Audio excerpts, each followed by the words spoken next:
Chen's Marketplace had been a fixture in Seattle's retail landscape for 30 years. What started as my father's small corner store had grown into a chain of 12 upscale supermarkets known for their quality imported goods and traditional customer service. But as I stood in our flagship store's management office, watching my brother David's face turn red with anger, I knew one era was about to end. "Your digital transformation nonsense stops now," David snapped, waving a printout of my latest proposal. "We're a family business, Sarah. Our customers come here for the personal touch, not, what did you call it? Omnichannel retail experiences. My name is Sarah Chen, and at 32, I was about to be fired from my family's business, not because I was wrong, but because I was right too soon. The market is changing. I tried one last time. Online grocery delivery grew 400% last year alone. If we don't adapt, enough." David slammed his hand on the desk. "You've wasted hundreds of thousands on your pet projects, mobile apps, delivery partnerships, inventory automation. None of it fits our brand." I glanced at Dad, sitting quietly in the corner. James Chen had built this business from nothing after immigrating from China, but lately he'd stepped back, letting David run things. My brother had always been his golden child, the one who thought exactly like him. "Dad," I said softly, "you taught us that innovation keeps businesses alive. Remember when you revolutionized Asian grocery imports in the 90s? This is the same thing. The world is changing." Dad's face remained impassive. "Some changes aren't worth making, Sarah. Our customers like things the way they are." "Really?" I pulled up sales figures on my tablet. "Is that why our revenue has dropped 15% in the last quarter? Why our customer base is aging? Why Whole Foods and Amazon Fresh are eating into our market share?" "Because you've distracted us from our core business," David shouted. "While you've been playing with your tech toys, our traditional operations have suffered. Well, it ends today." He pulled out a formal letter. "The board, which you know includes Dad and me as majority shareholders, has voted to terminate your employment, effective immediately. We're also canceling all technology initiatives and returning to our traditional business model." My hands shook slightly as I took the letter. 10 years of work of trying to drive our family business into the digital age ended with 2 signatures. "Security will escort you out," David continued, pressing a button on his desk. "Your access to all company systems has already been revoked." I looked at Dad again, seeing not anger but something worse. Disappointment. He never understood why his daughter, with her Stanford MBA, couldn't just accept the old ways of doing business. "You'll regret this," I said quietly, gathering my things. "Not because you fired me, but because you're choosing to be blind to the future." "The only thing I regret," David replied, "is letting you waste so much time and money on your tech fantasies. Chen's Marketplace is about tradition, about personal service, not apps and algorithms." 2 security guards appeared at the door. As they led me through the store, past employees I'd worked with for years, I held my head high. Let them see. Let them remember. Only when I reached my car did I allow myself to smile. Poor David. So confident in his victory, so certain he'd stopped my tech fantasies just in time. He had no idea what was really happening. My phone buzzed. A message from Marcus, my secret partner and former head of it at Chen's. Everything transferred before they cut access. Project Phoenix is ready. Perfect timing. For the past 18 months, while fighting my losing battle to modernize Chen's Marketplace, I'd been building something on the side. A new kind of retail platform that combined the best of traditional grocery with cutting-edge technology. Every failed proposal to my family had actually been a test run. Every rejected innovation refined and improved in secret. The Seattle office of my startup, Phoenix Market, looked nothing like Chen's traditional stores. Housed in a converted warehouse, it hummed with the energy of developers, data scientists, and retail innovators. The space my family would have called industrial and cold was actually the command center of a retail revolution. "Status report," I called out, entering the main floor. "Mobile app downloads exceeding projections," Lisa, my head of digital, reported. "Early access customers love the AI-powered shopping lists and recipe integration." "Delivery network is ready," Marcus added. "Fleet of electric vans fully automated and tested. We can guarantee 1-hour delivery across the entire Seattle metro area." I nodded, watching our systems track inventory, predict demand patterns, and optimize delivery routes in real time. Everything my family had rejected as unnecessary technology was here, working perfectly. What about the Amazon integration? I asked. Conference call in 10 minutes, Marcus grinned. Their exec team is excited. Nobody's ever pitched them a partnership quite like this. While Chen's Marketplace struggled to compete with Amazon Fresh, I developed a different approach. Instead of fighting the e-commerce giant, we become their premium local partner, handling specialty and ethnic groceries through their platform while maintaining our own independent operation. My phone buzzed again. A news alert about Chen's Marketplace's latest quarterly results. More declining sales, more lost market share. The stock price was dropping as investors worried of the company's failure to adapt to changing market conditions. Sarah, Marcus appeared at my office door. Your brother's on CNBC right now talking about their return to traditional values. I turned up the volume, watching David defend his decision to abandon all digital initiatives. Chen's Marketplace is about personal service, about knowing our customers, he declared proudly. We're not going to chase tech trends at the expense of our core values. The interviewer pressed him, but with online grocery delivery growing exponentially, how will you compete? Our customers come to us for the experience, David insisted. They want to select their own produce, to talk to knowledgeable staff. You can't replicate that online. I smiled, thinking of our AI-powered product recommendation system that knew customers' preferences better than any human could. Our computer vision technology that could select better produce than most experienced staff. Time for the Amazon call, Marcus reminded me. The next hour would change everything, but not just for me, for the entire retail industry. David thought he was protecting our family's legacy by clinging to the past. He was about to learn that true legacy isn't about preserving old methods, but about evolving to serve customers better. Ready to launch? Lisa asked as I headed to the conference room. I thought about Dad's face when he signed my termination letter, about David's smugness in thinking he'd stop change from coming. Ready, I confirmed. Time to show them what the future of retail really looks like. The next few hours would transform not just my career, but the entire concept of what a family business could become. But that's another story, one that begins with a simple announcement that would make my brother choke on his morning coffee. Amazon announces revolutionary partnership with Phoenix Market, transforming local grocery delivery. The morning after the Amazon announcement, I sat in Phoenix Market's command center watching our systems light up with activity. The partnership news had broken at 6 a.m. Eastern Time. By 9 a.m. Pacific, our app downloads had crashed our servers twice. 20,000 new customers in 3 hours, Lisa reported, monitoring the analytics dashboard. Social media's exploding. Everyone wants to know how a startup nobody's heard of landed an exclusive Amazon partnership.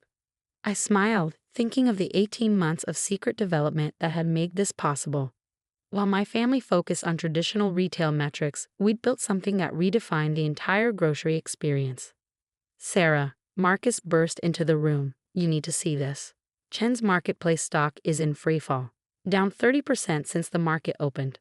I pulled up the financial news on my tablet. The headlines were brutal. Chen's Marketplace future in doubt as Amazon partners with innovative competitor.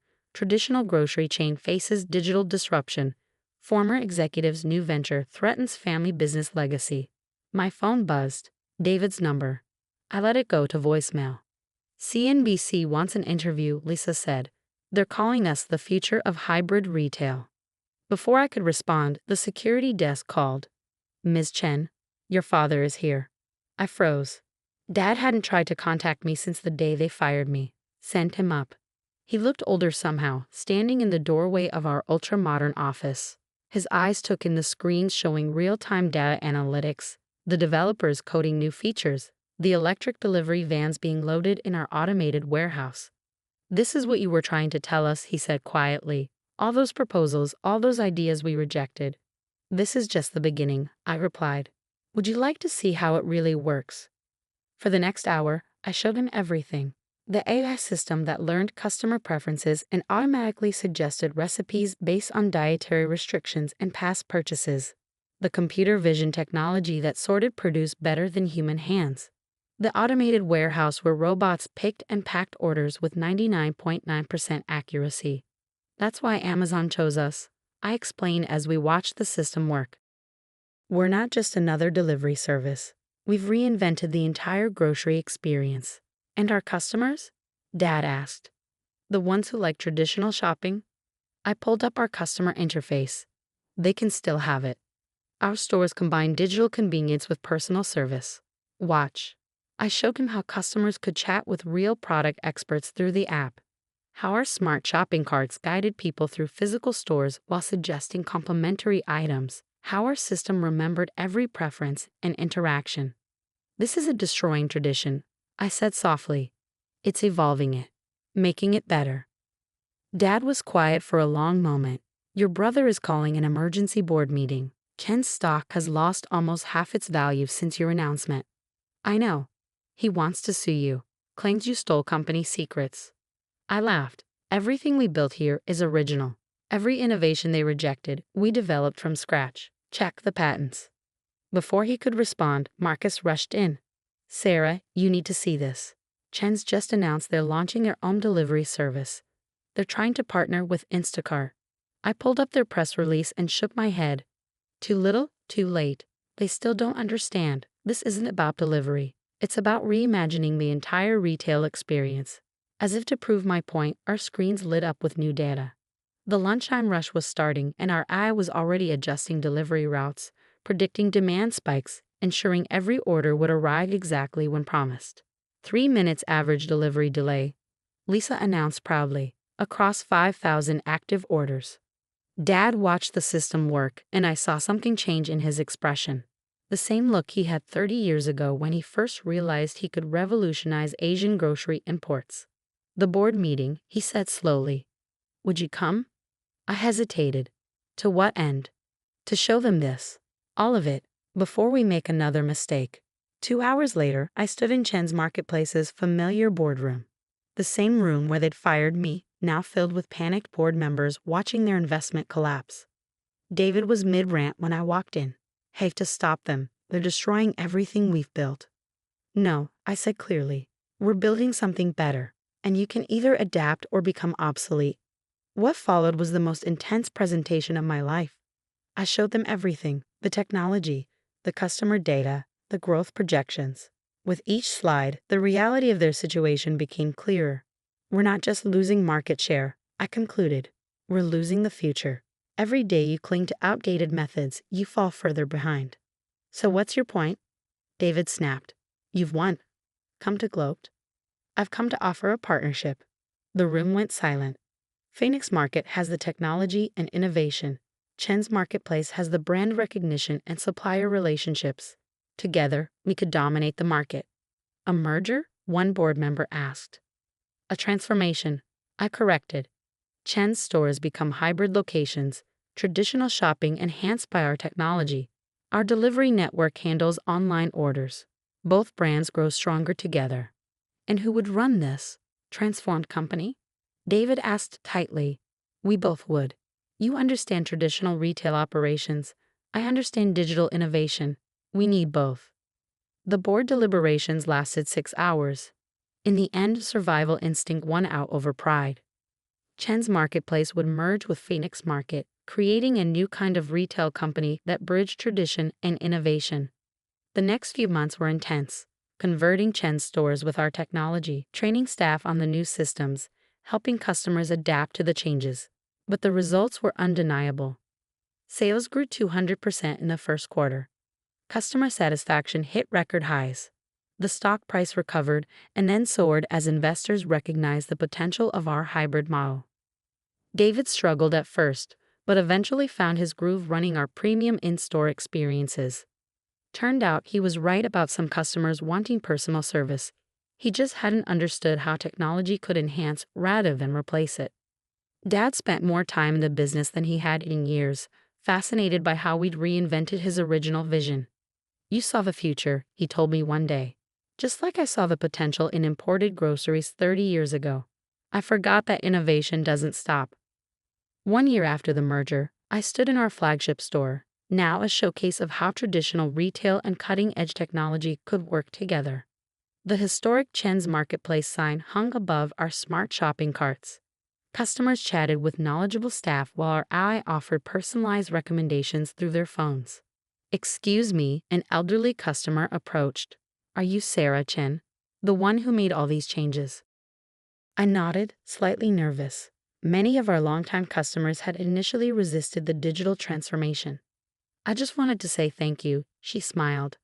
"I still come in to shop because I love the atmosphere, but I use your app for deliveries when my arthritis acts up. It's the best of both worlds." That's when I knew we'd succeeded, not just in saving the family business, but in making it better. We hadn't destroyed tradition, we'd helped it evolve. Last week, a young entrepreneur asked my advice after a retail conference. "My family's business is struggling with digital transformation," she said. "They're afraid of losing their identity." I showed her our flagship store's command center, where traditional retail expertise merged seamlessly with cutting-edge technology. "Innovation doesn't mean abandoning your roots," I told her. "It means helping them grow in new directions. Sometimes the best way to honor tradition is to help it evolve." David joined us in the command center, now comfortable among the screens and data flows. "Tell her about the time you got fired," he grinned, "and how it was the best thing that ever happened to the family business."